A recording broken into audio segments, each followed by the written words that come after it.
Welcome to Durbania, I'm Durbin, and this is my spoiler-free review for Office Christmas Party. It was an okay movie, probably wasn't my favorite, but there were definitely some positives. So some of the positives of this movie. Number one, the cast. Like, if you really like TJ Miller and his shtick, if you like Jennifer Aniston and her shtick as she played the bad boss and Horrible Bosses, if you like Jason Bateman and his character Michael Bluth and that kind of character that he does, you know, if you like these comedic actors and you like their typical shtick, the typical thing that they do, then I think you would really enjoy the characters they play, because they really just play those characters that they do really well. TJ Miller was TJ Miller. I don't know how else to say it. I mean, I enjoyed his character. I enjoyed him playing the boss of this particular branch that everybody was working at. It was pretty cool. Jason Bateman, I really love Arrested Development. His character, Michael Bluth, is an awesome character. So I didn't mind. He had a lot of Bluthisms in this, and so, like, none of that bothered me. With all these comedic actors that are in this, it just kind of just depends on where you're at with them. Like, if you like what they do, then you will really like what they do in this. If you really don't like what they do, then you're probably not going to like what they do in this.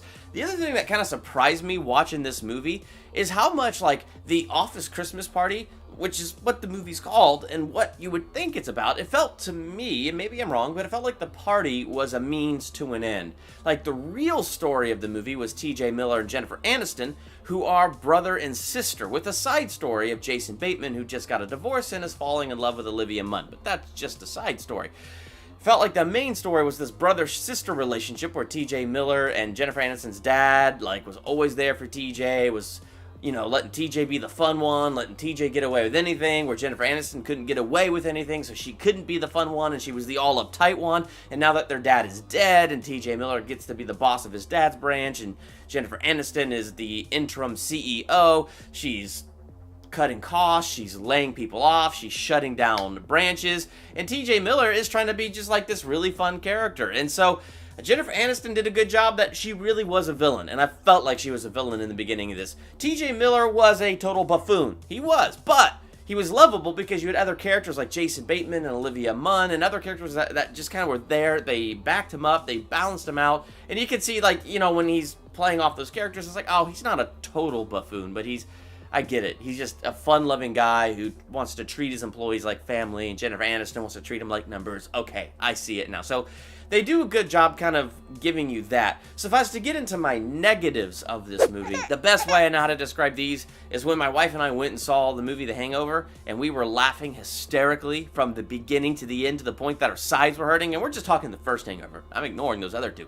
But that first one was just that hilarious. This one did not have that hilarity. And I just felt like from the trailers and things like that, that's kind of what they're trying to build up with this movie. That this movie is hilarious and you're going to laugh so much. And I did. There were some genuine laugh out loud moments. It wasn't like a boring movie or a bad movie. It's just, it was not, to me, the same caliber as like The Hangover, where I was so surprised by how funny it was. So it had its good moments, but it just wasn't one of those movies that really had me rolling. So in the end, I'm going to give this movie a C+, because I did enjoy it. I had a good experience in the theaters. It is a fun movie, but now that I've seen it, I don't really care to see it again. The movie just didn't have that sticking power, or that staying power, or that thing that's going to make me go hang out with my friends and be like, dude, there was this great scene in this movie, we gotta go see it. Like, it just didn't have that for me. So that's why I'm sticking with a C+.